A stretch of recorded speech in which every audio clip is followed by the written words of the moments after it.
Tech in 5. Dive into Python with a fun game, learn in just 5 minutes. Welcome back to our Minesweeper creation journey. Today, we're diving into the heart of the game creation, the random placement of mines.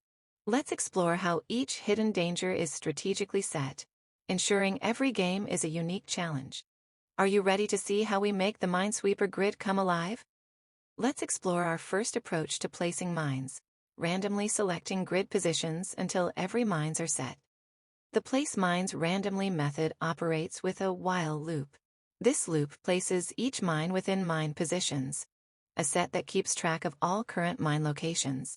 The loop persists until the size of mine positions reaches our target, which is mines to place, indicating the total number of mines dictated by the game's difficulty level. Within this loop, we use Python's random.randint to generate a random x and y within the bounds of our grid. These coordinates represent a potential mine location. We then check if this chosen spot is already occupied by a mine by checking the mine position set. If the spot is unoccupied, we add this new mine's coordinates to the set. However, if the spot is already taken, we abandon this coordinates, the loop continues, and the method attempts to select another position. This process repeats until every mine is strategically placed, ensuring each one occupies a unique spot on the grid, ready for the game to begin. While straightforward, this method has a significant drawback, especially as the grid fills up. The more mines we place, the higher the chance of picking an occupied spot, leading to increased attempts and inefficiency. Imagine trying to find the last empty parking space in a nearly full lot. It can be time-consuming and frustrating.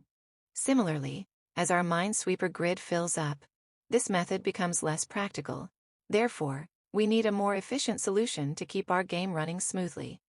In our refined approach to mine placement, we've adopted a strategy that greatly enhances efficiency, especially as the grid becomes densely populated with mines.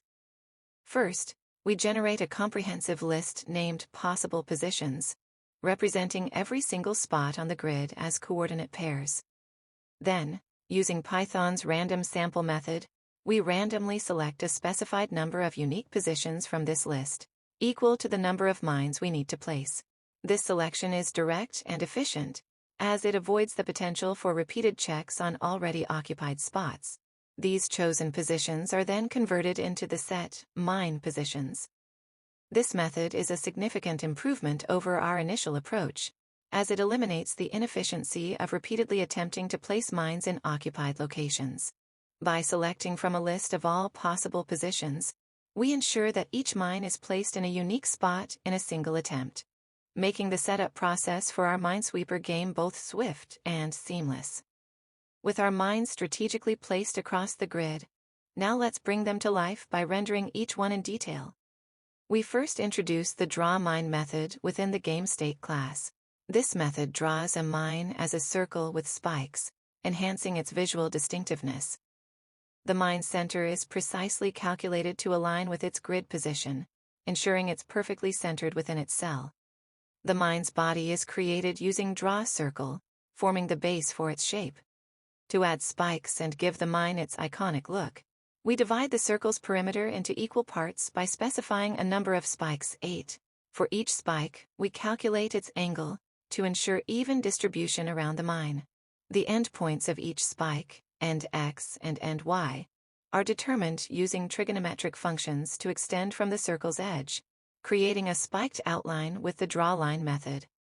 Upon revisiting the draw method, we loop through each mine's position stored in mine positions and invoke drawMine for accurate rendering.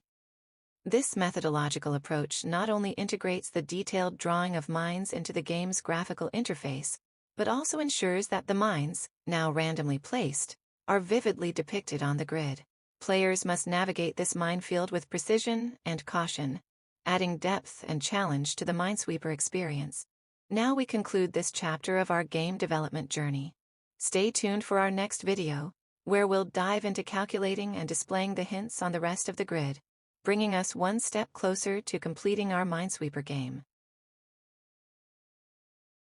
Stay tuned for more videos on Tech in 5.